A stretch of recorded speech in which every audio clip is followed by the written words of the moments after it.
The Adventure of the Norwood Builder.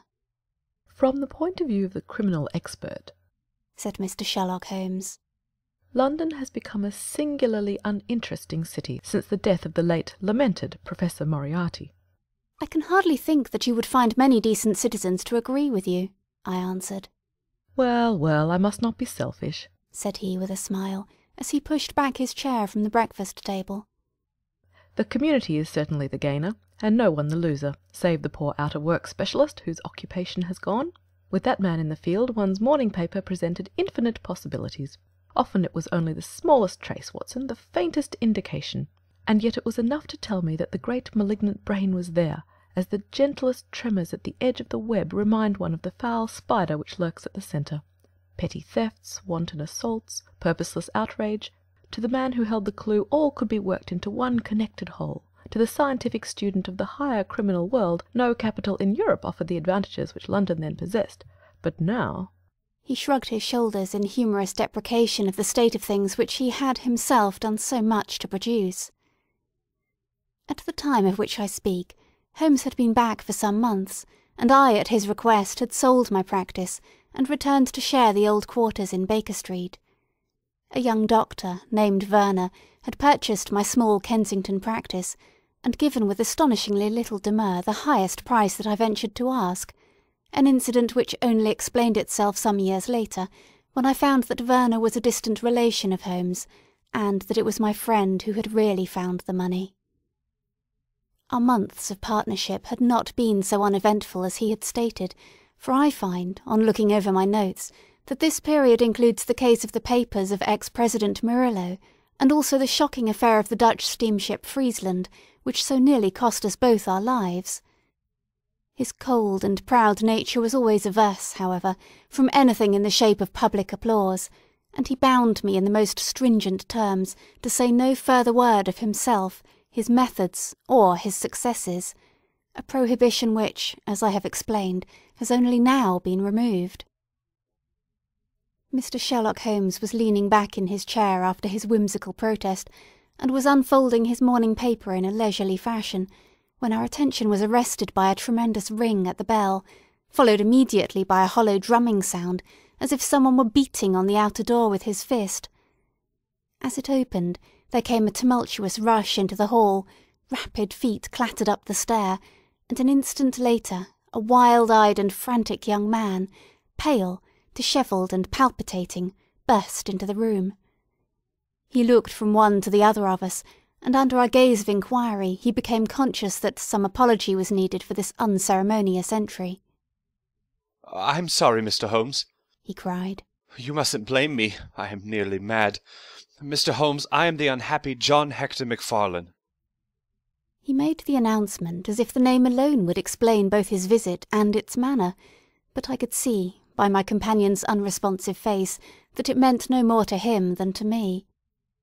"Have a cigarette, Mr. Macfarlane," said he, pushing his case across. "I am sure that, with your symptoms, my friend Dr. Watson here would prescribe a sedative. The weather has been so very warm these last few days. Now, if you feel a little more composed, I should be glad if you would sit down in that chair, and tell us very slowly and quietly who you are and what it is that you want. You mentioned your name as if I should recognize it, but I assure you that beyond the obvious facts that you are a bachelor, a solicitor, a Freemason, and an asthmatic, I know nothing whatever about you."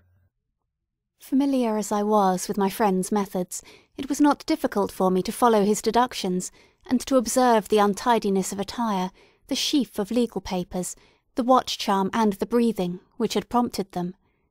Our client, however, stared in amazement. "Yes, I am all that, Mr. Holmes. And in addition I am the most unfortunate man at this moment in London. For heaven's sake, don't abandon me, Mr. Holmes. If they come to arrest me before I have finished my story, make them give me time, so that I may tell you the whole truth. I could go to jail happy if I knew that you were working for me outside." "Arrest you?" said Holmes. "This really is most interesting. On what charge do you expect to be arrested?" "Upon the charge of murdering Mr. Jonas Oldacre of Lower Norwood." My companion's expressive face showed a sympathy which was not, I am afraid, entirely unmixed with satisfaction. "Dear me," said he. It was only this moment at breakfast that I was saying to my friend Dr. Watson that sensational cases had disappeared out of our papers. Our visitor stretched forward a quivering hand and picked up the Daily Telegraph which still lay upon Holmes's knee. If you had looked at it, sir, you would have seen at a glance what the errand is on which I have come to you this morning. I feel as if my name and my misfortune must be in every man's mouth. He turned it over to expose the central page. Here it is, and with your permission I will read it to you. Listen to this, Mr. Holmes. The headlines are, Mysterious Affair at Lower Norwood, Disappearance of a Well-Known Builder, Suspicion of Murder and Arson, A Clue to the Criminal. That is the clue which they are already following, Mr. Holmes, and I know that it leads infallibly to me. I have been followed from London Bridge Station, and I am sure that they are only waiting for the warrant to arrest me. It will break my mother's heart. It will break her heart. He wrung his hands in an agony of apprehension and swayed backward and forward in his chair. I looked with interest upon this man, who was accused of being the perpetrator of a crime of violence. He was flaxen-haired and handsome, in a washed-out, negative fashion, with frightened blue eyes and a clean-shaven face, with a weak, sensitive mouth. His age may have been about 27, his dress and bearing that of a gentleman. From the pocket of his light summer overcoat protruded the bundle of endorsed papers which proclaimed his profession. "We must use what time we have," said Holmes. "Watson, would you have the kindness to take the paper and read the paragraph in question?" Underneath the vigorous headlines which our client had quoted, I read the following suggestive narrative. Late last night, or early this morning, an incident occurred at Lower Norwood, which points, it is feared, to a serious crime. Mr. Jonas Oldacre is a well-known resident of that suburb, where he has carried on his business as a builder for many years. Mr. Oldacre is a bachelor, 52 years of age, and lives in Deepdean House, at the Sydenham end of the road of that name. He has had the reputation of being a man of eccentric habits, secretive and retiring. For some years he has practically withdrawn from the business, in which he is said to have massed considerable wealth. A small timber yard still exists, however, at the back of the house, and last night, about 12 o'clock, an alarm was given that one of the stacks was on fire. The engines were soon upon the spot, but the dry wood burned with great fury, and it was impossible to arrest the conflagration until the stack had been entirely consumed. Up to this point the incident bore the appearance of an ordinary accident, but fresh indications seemed to point to serious crime. Surprise was expressed at the absence of the master of the establishment from the scene of the fire, and an inquiry followed, which showed that he had disappeared from the house. An examination of his room revealed that the bed had not been slept in, that a safe which stood in it was open, that a number of important papers were scattered about the room, and finally that there were signs of a murderous struggle, slight traces of blood being found within the room, and an oaken walking-stick, which also showed stains of blood upon the handle. It is known that Mr. Jonas Oldacre had received a late visitor in his bedroom upon that night, and the stick found has been identified as the property of this person, who is a young London solicitor named John Hector Macfarlane, junior partner of Graham and Macfarlane, of 426 Gresham Buildings, E.C. The police believe that they have evidence in their possession which supplies very convincing motive for the crime, and altogether it cannot be doubted that sensational developments will follow. Later. It is rumoured, as we go to press, that Mr. John Hector Macfarlane has actually been arrested on the charge of the murder of Mr. Jonas Oldacre. It is at least certain that a warrant has been issued. There have been further and sinister developments in the investigation at Norwood. Besides the signs of a struggle in the room of the unfortunate builder, it is now known that the French windows of his bedroom, which is on the ground floor, were found to be open, that there were marks as if some bulky object had been dragged across to the woodpile, and, finally, it is asserted that charred remains have been found among the charcoal ashes of the fire. The police theory is that a most sensational crime has been committed, that the victim was clubbed to death in his own bedroom, his papers rifled, and his dead body dragged across to the wood stack, which was then ignited so as to hide all traces of the crime. The conduct of the criminal investigation has been left in the experienced hands of Inspector Lestrade, of Scotland Yard, who is following up the clues with his accustomed energy and sagacity." Sherlock Holmes listened with closed eyes and fingertips together to this remarkable account. "The case certainly has some points of interest," said he, in his languid fashion.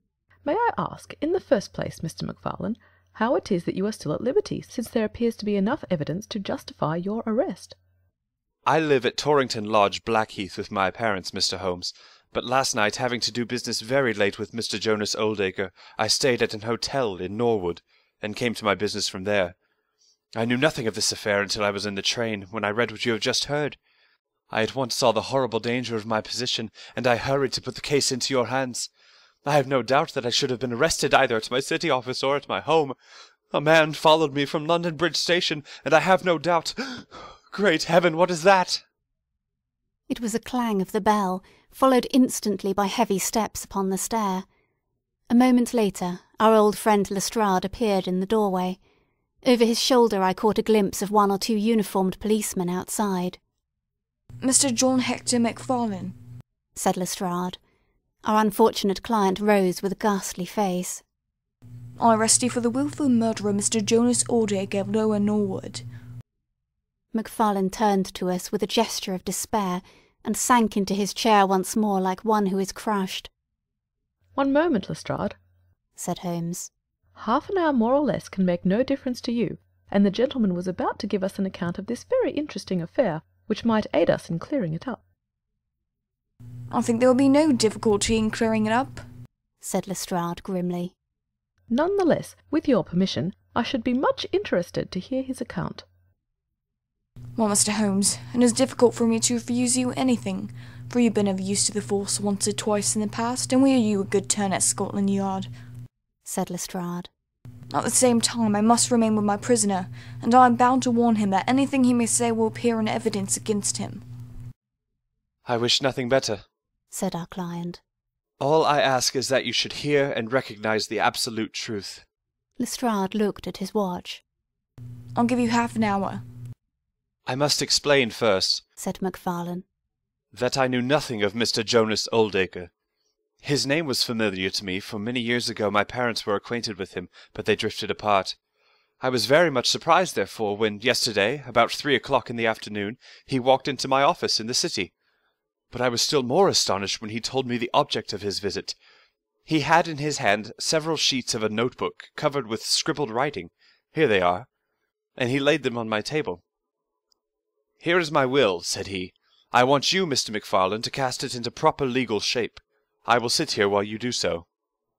I set myself to copy it, and you can imagine my astonishment when I found that, with some reservations, he had left all his property to me. He was a strange, little, ferret-like man, with white eyelashes, and when I looked up at him I found his keen grey eyes fixed upon me with an amused expression. I could hardly believe my own senses as I read the terms of the will, but he explained that he was a bachelor with hardly any living relation, that he had known my parents in his youth, and that he had always heard of me as a very deserving young man, and was assured that his money would be in worthy hands. Of course I could only stammer out my thanks. The will was duly finished, signed, and witnessed by my clerk. This is it on the blue paper, and these slips, as I have explained, are the rough draft. Mr. Jonas Oldacre then informed me that there were a number of documents, building leases, title deeds, mortgages, scrip, and so forth, which it was necessary that I should see and understand. He said that his mind would not be easy until the whole thing was settled, and he begged me to come out to his house at Norwood that night, bringing the will with me to arrange matters. Remember, my boy, not one word to your parents about the affair until everything is settled. We will keep it as a little surprise for them. He was very insistent upon this point, and made me promise it faithfully. You can imagine, Mr. Holmes, that I was not in a humour to refuse him anything that he might ask. He was my benefactor, and all my desire was to carry out his wishes in every particular. I sent a telegram home, therefore, to say that I had important business on hand, and that it was impossible for me to say how late I might be. Mr. Oldacre had told me that he would like me to have supper with him at 9, as he might not be home before that hour. I had some difficulty in finding his house, however, and it was nearly half-past before I reached it. I found him— "One moment," said Holmes. "Who opened the door?" A middle-aged woman who was, I suppose, his housekeeper. And it was she, I presume, who mentioned your name? Exactly, said Macfarlane. Pray proceed. Macfarlane wiped his damp brow, and then continued his narrative. I was shown by this woman into a sitting-room where a frugal supper was laid out. Afterwards Mr. Jonas Oldacre led me into his bedroom, in which there stood a heavy safe. This he opened and took out a mass of documents, which we went over together. It was between 11 and 12 when we finished. He remarked that we must not disturb the housekeeper. He showed me out through his own French window, which had been open all this time. Was the blind down? Asked Holmes. I will not be sure, but I believe that it was only half down. Yes, I remember how he pulled it up in order to swing open the window. I could not find my stick, and he said, "Never mind, my boy, I shall see a good deal of you now, I hope, and I will keep your stick until you come back to claim it." I left him there, the safe open, and the papers made up in packets upon the table. It was so late that I could not get back to Blackheath, so I spent the night at the Annerley Arms, and I knew nothing more until I read of this horrible affair in the morning. Anything more that you would like to ask, Mr. Holmes? Said Lestrade, whose eyebrows had gone up once or twice during this remarkable explanation. Not until I have been to Blackheath. You mean to Norwood? Said Lestrade. Oh yes, no doubt that is what I must have meant, said Holmes with his enigmatical smile. Lestrade had learned by more experiences than he would care to acknowledge that that razor-like brain could cut through that which was impenetrable to him. I saw him look curiously at my companion. I think I should like to have a word with you presently, Mr. Sherlock Holmes, said he. Now, Mr. Macfarlane, 2 of my constables are at the door, and there is a four-wheeler waiting. The wretched young man arose, and with a last beseeching glance at us, walked from the room. The officers conducted him to the cab, but Lestrade remained. Holmes had picked up the pages which formed the rough draft of the will, and was looking at them with the keenest interest upon his face. There are some points about that document, Lestrade, are there not? Said he, pushing them over. The official looked at them with a puzzled expression. I can read the first few lines, and these in the middle of the second page, and 1 or 2 at the end. Those are as clear as print, said he. But the writing between is very bad, and there are 3 places where I cannot read it at all. What do you make of that? Said Holmes.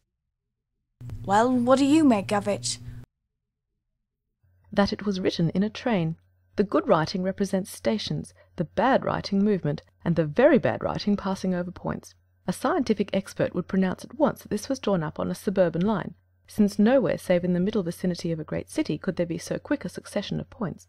Granting that his whole journey was occupied in drawing up the will, then the train was an express, only stopping once between Norwood and London Bridge. Lestrade began to laugh. You are too many for me when you begin to get on your theories, Mr. Holmes, said he. How does this bear on the case? Well, it corroborates the young man's story to the extent that the will was drawn up by Jonas Oldacre at his journey yesterday. It is curious, is it not, that a man should draw up so important a document in so haphazard a fashion? It suggests that he did not think it was going to be of much practical importance. If a man drew up a will which he did not intend ever to be effective, he might do it so. Well, he drew up his own death warrant at the same time, said Lestrade. Oh, you think so? Don't you? Well, it is quite possible, but the case is not clear to me yet. Not clear? Well, if that isn't clear, what could be clear? Here is a young man who learns suddenly that if a certain older man dies, he will succeed to fortune. What does he do? He says nothing to anyone, but he arranges that he shall go out on some pretext to see his client that night. He waits until the only other person in the house is in bed, and then in the solitude of a man's room he murders him, burns his body in the woodpile, and departs to a neighbouring hotel. The bloodstains in the room and also on the stick are very slight. It is probable that he imagined his crime to be a bloodless one, and hoped that if the body were consumed it would hide all traces in the method of his death. Traces which, for some reason, must have pointed to him. Isn't all this obvious? It strikes me, my good Lestrade, as being just a trifle too obvious, said Holmes. You do not add imagination to your other great qualities, but if you could for one moment put yourself in the place of this young man, would you choose the very night after the will had been made to commit your crime? Would it not seem dangerous to you to make so very close a relation between the 2 incidents? Again, would you choose an occasion when you are known to be in the house, when a servant has let you in? And finally, would you take the great pains to conceal the body, and yet leave your own stick as a sign that you were the criminal? Confess, Lestrade, that this is all very unlikely." As to the stick, Mr. Holmes, you know as well as I do that a criminal is often flurried and does such things which a cool man would avoid. He was very likely afraid to go back to the room. Give me another theory that would fit the facts. "I could very easily give you half a dozen," said Holmes. "Here, for example, is a very possible, even probable one. I make you a free present of it. The older man is showing documents which are of evident value.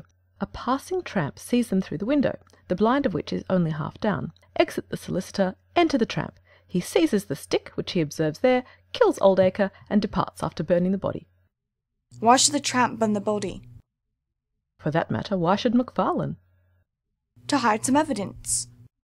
Possibly the tramp wanted to hide that any murder at all had been committed. And why did the tramp take nothing? Because there were papers that he could not negotiate. Lestrade shook his head, though it seemed to me that his manner was less absolutely assured than before. Well, Mr. Sherlock Holmes, you may look for your tramp, and while you are finding him, we'll hold on to our man. The future will show which is right. Just notice this point, Mr. Holmes, that so far as we know, none of the papers were removed, and that the prisoners are one man in the world who had no reason for removing them, since he was heir at law, and would come into them in any case. My friend seemed struck by this remark. I don't mean to deny that the evidence is in some ways very strongly in favour of your theory, said he. I only wish to point out that there are other theories possible. As you say, the future will decide. Good morning. I dare say that in the course of the day I shall drop in at Norwood and see how you are getting on. When the detective departed, my friend rose and made his preparations for the day's work, with the alert air of a man who has a congenial task before him. "My first movement, Watson," said he, as he bustled into his frock-coat, "must, as I said, be in the direction of Blackheath." "And why not Norwood?" "Because we have in this case one singular incident coming close to the heels of another singular incident. The police are making the mistake of concentrating their attention upon the second, because it happens to be the one which is actually criminal. But it is evident to me that the logical way to approach the case is to begin by trying to throw some light upon the first incident, the curious will, so suddenly made, and to so unexpected an heir. It may do something to simplify what followed. No, my dear fellow, I don't think you can help me. There is no prospect of danger, or I should not dream of stirring out without you. I trust that when I see you in the evening, I will be able to report that I have been able to do something for this unfortunate youngster who has thrown himself upon my protection." It was late when my friend returned, and I could see, by a glance at his haggard and anxious face, that the high hopes with which he had started had not been fulfilled. For an hour he droned away upon his violin, endeavouring to soothe his own ruffled spirits. At last he flung down the instrument, and plunged into a detailed account of his misadventures. "It's all going wrong, Watson, all as wrong as it can go. I kept a bold face before Lestrade, but upon my soul I believe that for once the fellow is on the right track and we are on the wrong. All my instincts are one way and all the facts are the other, and I much fear that British juries have not yet attained that pitch of intelligence when they will give the preference to my theories over Mr. Lestrade's facts." "Did you go to Blackheath?" "Yes, Watson, I went there, and I found very quickly that the late lamented Oldacre was a pretty considerable blackguard. The father was away in search of his son, the mother was at home, a little fluffy blue-eyed person in a tremor of fear and indignation. Of course she would not admit even the possibility of his guilt, but she would not express either surprise or regret over the fate of Oldacre. On the contrary, she spoke of him with such bitterness that she was unconsciously considerably strengthening the case of the police, for, of course, if her son had heard her speak of the man in this fashion, it would predispose him towards hatred and violence. "He was more like a malignant and cunning ape than a human being," said she, "and he always was, ever since a young man." "You knew him at that time?" said I. "Yes, I knew him well. In fact, he was an old suitor of mine. Thank heaven that I had the sense to turn away from him and to marry a better, if poorer man. I was engaged to him, Mr. Holmes, when I heard the shocking story of how he had turned a cat loose in an aviary, and I was so horrified at his brutal cruelty that I would have nothing more to do with him.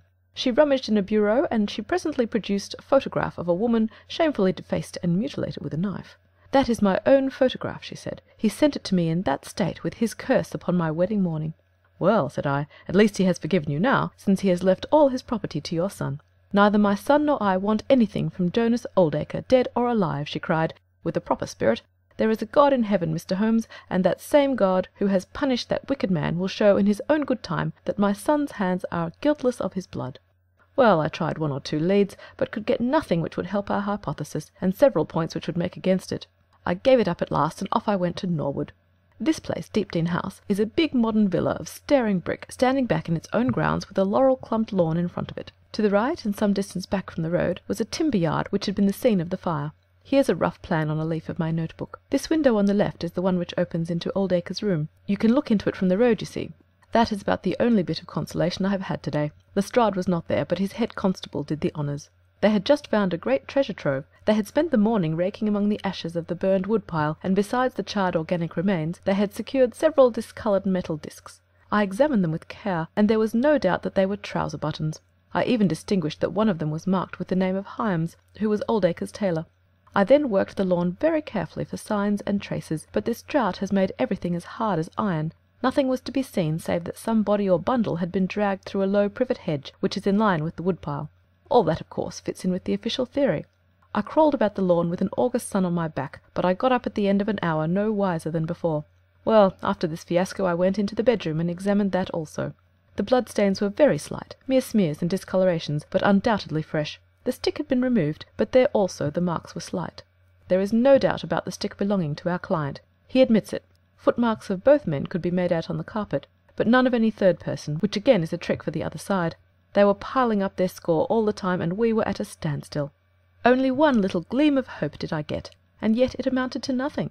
I examined the contents of a safe, most of which had been taken out and left on the table. The papers had been made up into sealed envelopes, 1 or 2 of which had been opened by the police. They were not, so far as I could judge, of any great value, nor did the bank book show that Mr. Oldacre was in such very affluent circumstances. But it seemed to me that all the papers were not there. There were allusions to some deeds, possibly the more valuable, which I could not find. This, of course, if we could definitely prove it, would turn Lestrade's argument against himself, for who would steal a thing if he knew that he would shortly inherit it? Finally, having drawn every other cover, and picked up no scent, I tried my luck with the housekeeper. Mrs. Lexington is her name, a little dark, silent person with suspicious and sidelong eyes. She could tell us something if she would, I am convinced of it, but she was as close as wax. Yes, she had let Mr. MacFarlane in at 9:30. She wished her hand had withered before she had done so. She had gone to bed at 10:30. Her room was at the other end of the house, and she could hear nothing of what passed. Mr. MacFarlane had left his hat, and to the best of her belief his stick, in the hall. She had been awakened by the alarm of fire. Her poor dear master had certainly been murdered. Had he any enemies? Well, every man had enemies, but Mr. Oldacre kept very much to himself, and only met people in the way of business. She had seen the buttons, and was very sure they belonged to the clothes which he had worn last night. The wood-pile was very dry, for it had not rained for a month. It burned like tinder, and by the time she reached the spot nothing could be seen but flames. She and all the firemen smelled the burned flesh from inside it. She knew nothing of the papers, nor of Mr. Oldacre's private affairs. So, my dear Watson, there's my report of failure. And yet... He clenched his thin hands in a paroxysm of conviction. I know it's all wrong. I feel it in my bones. There is something that has not come out, and that housekeeper knows it. There was a sort of sulky defiance in her eyes which only goes with guilty knowledge. However, there's no good talking any more about it, Watson. But unless some lucky chance comes our way, I fear that the Norwood disappearance case will not figure in that chronicle of our successes which I foresee that a patient public will sooner or later have to endure. "Surely," said I, "the man's appearance would go far with any jury." That is a dangerous argument, my dear Watson. You remember that terrible murderer, Bert Stevens, who wanted us to get him off in '87? Was there ever a more mild-mannered Sunday-school young man? "It is true." Unless we succeed in establishing an alternative theory, this man is lost. You can hardly find a flaw in the case which can now be presented against him, and all further investigation has served to strengthen it. By the way, there is one curious little point about those papers which may serve us as a starting point for an inquiry. On looking over the bank book, I found that the low state of the balance was principally due to large cheques which have been made out during the last year to Mr. Cornelius. I confess that I should be interested to know who this Mr. Cornelius may be, with whom a retired builder has had such very large transactions. Is it possible that he has had a hand in the affair? Cornelius might be a broker, but we have found no scrip to correspond with these large payments. Failing any other indication, my researches must now take the direction of an inquiry at the bank for the gentleman who has cashed these cheques. But I fear, my dear fellow, that our case will end ingloriously by Lestrade hanging our client. which will certainly be a triumph for Scotland Yard. I do not know how far Sherlock Holmes took any sleep that night, but when I came down to breakfast I found him pale and harassed, his bright eyes the brighter for the dark shadows round them. The carpet round his chair was littered with cigarette ends, and with the early editions of the morning papers. An open telegram lay upon the table. "What do you think of this, Watson?" he asked, tossing it across. It was from Norwood, and ran as follows. Important fresh evidence to hand. MacFarlane's guilt definitely established. Advise you to abandon case. Lestrade. "This sounds serious," said I.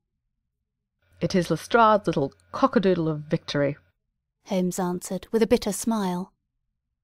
"And yet it may be premature to abandon the case. After all, important fresh evidence is a two-edged thing, and may possibly cut in a very different direction to that which Lestrade imagines. Take your breakfast, Watson, and we will go out together and see what we can do. I feel as if I shall need your company and your moral support today." My friend had no breakfast himself, for it was one of his peculiarities that in his more intense moments he would permit himself no food, and I have known him presume upon his iron strength until he has fainted from pure inanition. "At present I cannot spare energy and nerve force for digestion," he would say in answer to my medical remonstrances. I was not surprised, therefore, when this morning he left his untouched meal behind him and started with me for Norwood. A crowd of morbid sightseers were still gathered round Deepdene House, which was just such a suburban villa as I had pictured.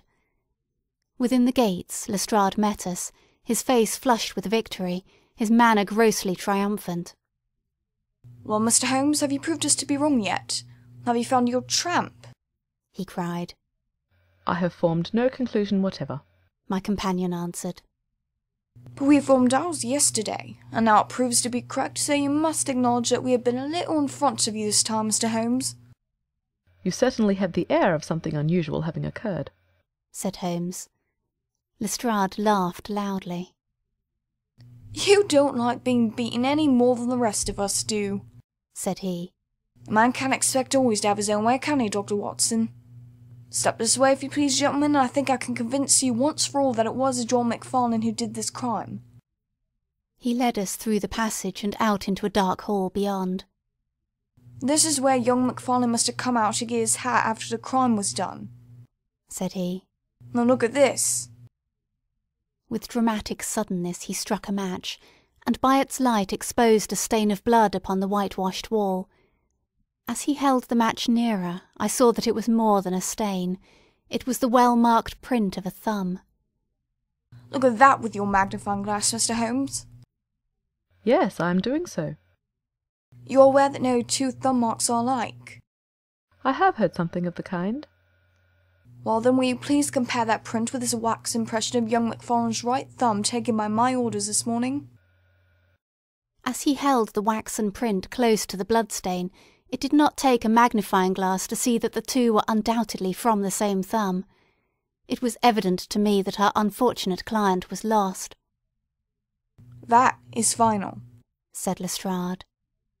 "Yes, that is final," I involuntarily echoed. "It is final," said Holmes. Something in his tone caught my ear, and I turned to look at him. An extraordinary change had come over his face. It was writhing with inward merriment. His two eyes were shining like stars. It seemed to me that he was making desperate efforts to restrain a convulsive attack of laughter. Dear me, he said at last. "Well now, who would have thought it? And how deceptive appearances may be, to be sure. Such a nice young man to look at. It is a lesson to us not to trust our own judgment, is it not, Lestrade?" "Yes, some of us are a little too much inclined to be cocksure, Mr. Holmes," said Lestrade. The man's insolence was maddening, but we could not resent it. "What a providential thing that this young man should press his right thumb against the wall in taking his hat from the peg. Such a very natural action, too, if you come to think of it." Holmes was outwardly calm, but his whole body gave a wriggle of suppressed excitement as he spoke. "By the way, Lestrade, who made this remarkable discovery?" "It was a housekeeper, Mrs. Lexington, who drew the night constable's attention to it." "Where was the night constable?" He remained on guard in the bedroom where the crime was committed so as to see that nothing was touched. But why didn't the police see this mark yesterday? Well, we had no particular reason to make a careful examination of the hall. Besides, it's not in a very prominent place, as you see. No, of course not. I suppose there is no doubt that the mark was there yesterday? Lestrade looked at Holmes as if he thought he was going out of his mind. I confess that I was myself surprised at both his hilarious manner and at his rather wild observation. I don't know whether you think that McFarlane came out of jail in the dead of the night in order to strengthen the evidence against himself, said Lestrade. I leave it to any expert in the world whether that is not the mark of his thumb. It is unquestionably the mark of his thumb. There, that's enough, said Lestrade. I'm a practical man, Mr. Holmes, and when I've got my evidence I come to my conclusions. If you have anything to say, you'll find me writing my report in the sitting room. Holmes had recovered his equanimity, though I still seemed to detect gleams of amusement in his expression. Dear me, this is a very sad development, Watson, is it not? Said he. And yet there are singular points about it which hold out some hopes for our client. I am delighted to hear it, said I heartily. I was afraid it was all up with him. I would hardly go so far as to say that, my dear Watson.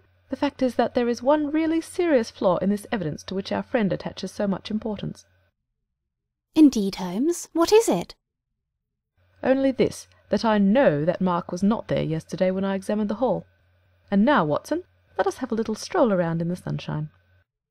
With a confused brain, but with a heart into which some warmth of hope was returning, I accompanied my friend in a walk round the garden. Holmes took each face of the house in turn and examined it with great interest.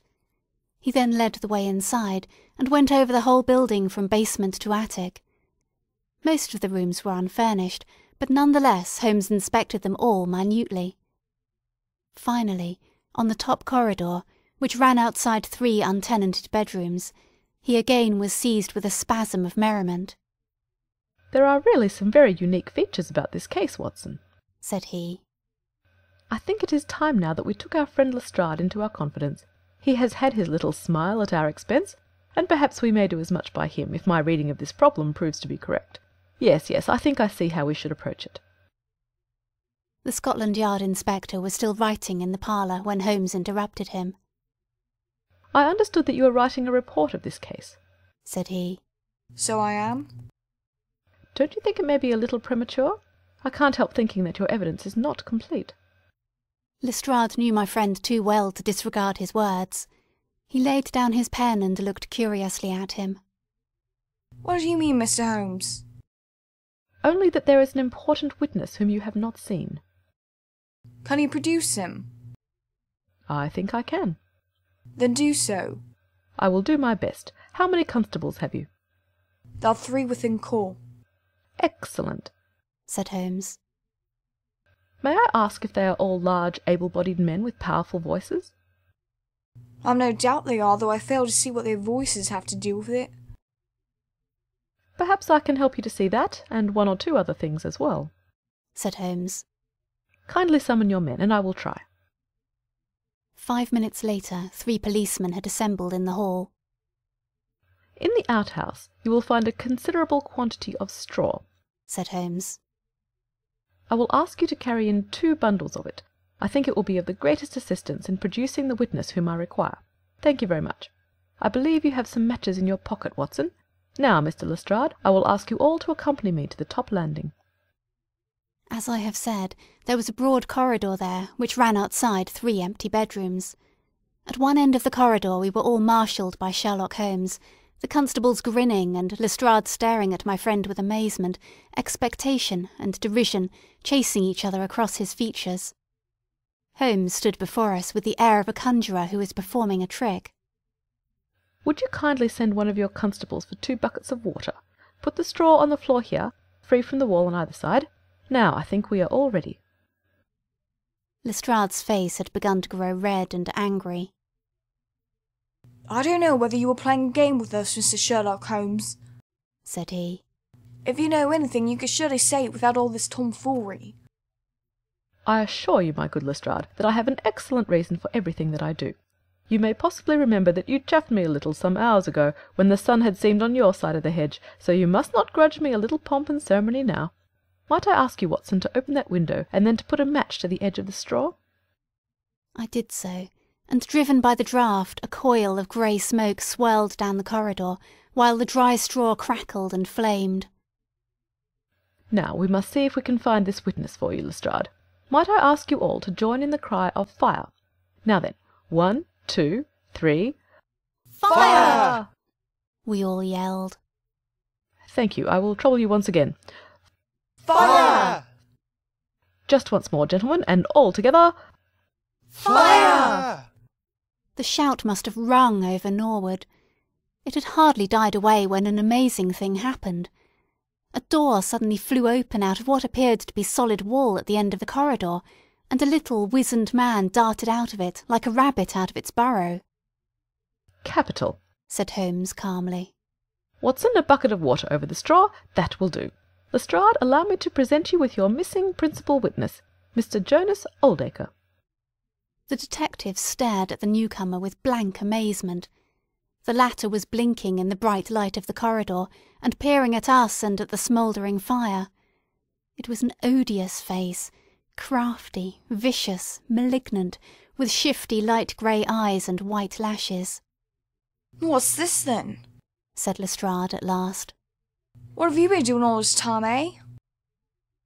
Oldacre gave an uneasy laugh, shrinking back from the furious red face of the angry detective. "I have done no harm." "No harm? You've done your best to get an innocent man hanged. If it wasn't for this gentleman here, I'm not sure that you would not have succeeded." The wretched creature began to whimper. I am sure, sir, it was only my practical joke." "Oh, a joke, was it? You won't find a laugh on your side, I promise you. Take him down and keep him in the sitting room until I come. Mr. Holmes," he continued, when they had gone, "I could not speak before the constables, but I don't mind saying in the presence of Dr. Watson, this is the brightest thing you have done yet, though it is a mystery to me how you did it. You have saved an innocent man's life, and you have prevented a very grave scandal which would have ruined my reputation in the force." Holmes smiled and clapped Lestrade upon the shoulder. Instead of being ruined, my good sir, you will find that your reputation has been enormously enhanced. Just make a few alterations in that report which you were writing, and they will understand how hard it is to throw dust in the eyes of Inspector Lestrade. "And you don't want your name to appear?" Not at all. The work is its own reward. Perhaps I shall get the credit also at some distant day when I permit my zealous historian to lay out his foolscap once more, hey, Watson? Well now, let us see where this rat has been lurking. A lath and plaster partition had been run across the passage 6 feet from the end, with a door cunningly concealed in it. It was lit within by slits under the eaves. A few articles of furniture and a supply of food and water were within, together with a number of books and papers. There's the advantage of being a builder, said Holmes as we came out. He was able to fix up his own little hiding place without any confederate, save, of course, that precious housekeeper of his, whom I should lose no time in adding to your bag, Lestrade. "I'll take your advice. But how did you know of this place, Mr. Holmes?" I made up my mind that the fellow was hiding in the house. When I paced one corridor and found it 6 feet shorter than the corresponding one below, it was pretty clear where he was. I thought he had not the nerve to lie quiet before an alarm of fire. We could, of course, have gone in and taken him, but it amused me to make him reveal himself. Besides, I owed you a little mystification, Lestrade, for your chuff in the morning. "Well, sir, you certainly go equal with me on that. But how in the world did you know that he was in the house at all?" The thumb mark, Lestrade. You said it was final, and so it was in a very different sense. I knew it had not been there the day before. I pay a good deal of attention to matters of detail, as you may have observed, and I had examined the hall and was sure that the wall was clear. Therefore it had been put on during the night. "But how?" Very simply. When those packets were sealed up, Jonas Oldacre got Macfarlane to secure one of the seals by putting his thumb upon the soft wax. It would be done so quickly and so naturally that I dare say the young man himself has no recollection of it. Very likely it just so happened that Oldacre himself had no notion of the use he would put it to. Brooding over the case in that den of his, it suddenly struck him what absolutely damning evidence he could make against Macfarlane by using that thumb mark. It was the simplest thing in the world for him to take a wax impression from the seal, to moisten it in as much blood as he could get from a pinprick, and to put the mark upon the wall during the night, either with his own hand or with that of his housekeeper. If you examine among those documents which he took with him into his retreat, I will lay you a wager that you will find the seal with the thumb mark upon it." "Wonderful," said Lestrade. "Wonderful! It's all as clear as crystal, as you put it. But what is the object of this deep deception, Mr. Holmes?" It was amusing to me to see how the detective's overbearing manner had changed suddenly to that of a child asking questions of its teacher. "Well, I don't think that is very hard to explain. A very deep, malicious, vindictive person is the gentleman who is now waiting us downstairs. You know that he was once refused by Macfarlane's mother? You don't? I told you that you should go to Blackheath first and to Norwood afterwards. Well, this injury, as he would consider it, has rankled in his wicked, scheming brain, and all his life he has longed for vengeance, but has never seen his chance. During the last year or two things have gone against him, secret speculation, I think, and he finds himself in a bad way. He determines to swindle his creditors, and for this purpose he pays large cheques to a certain Mr. Cornelius, who is, I imagine, himself under another name. I have not traced those cheques yet, but I have no doubt that they were banked under that name at some provincial town where Oldacre from time to time led a double existence. He intended to change his name altogether, draw this money, and vanish, starting life again elsewhere." "Well, that's likely enough." It would strike him that in disappearing he might throw all pursuit off his track, and at the same time have an ample and crushing revenge upon his old sweetheart, if he could give the impression that he had been murdered by her only child. It was a masterpiece of villainy, and he carried it out like a master. The idea of the will, which would give an obvious motive for the crime, the secret visit unknown to his own parents, the retention of the stick, the blood, and the animal remains and buttons in the woodpile, all were admirable. It was a net from which it seemed to me a few hours ago that there was no possible escape. But he had not that supreme gift of the artist, the knowledge of when to stop. He wished to improve that which was already perfect, to draw the rope tighter yet around the neck of his unfortunate victim, and so he ruined all. Let us descend, Lestrade. There are just one or two questions that I would ask him." The malignant creature was seated in his own parlour, with a policeman upon each side of him. "It was a joke, my good sir. A practical joke, nothing more," he whined incessantly. "I assure you, sir, that I simply concealed myself in order to see the effect of my disappearance, and I am sure that you would not be so unjust as to imagine that I would have allowed any harm to befall poor young Mr. Macfarlane." "That's for a jury to decide," said Lestrade. "Anyhow, we shall have you on a charge of conspiracy if not for attempted murder." "And you'll probably find that your creditors will impound the banking account of Mr. Cornelius," said Holmes. The little man started and turned his malignant eyes upon my friend. "I have to thank you for a good deal," said he. "Perhaps I'll pay my debt some day." Holmes smiled indulgently. "I fancy that for some few years you will find your time very occupied," said he. "By the way, what was it that you put into the woodpile beside your old trousers? A dead dog, or rabbits, or what? You won't tell? Dear me, how very unkind of you. Well, well, I dare say that a couple of rabbits would account both for the blood and for the charred ashes. If ever you write an account, Watson, you can make rabbits serve your turn." End of section 2.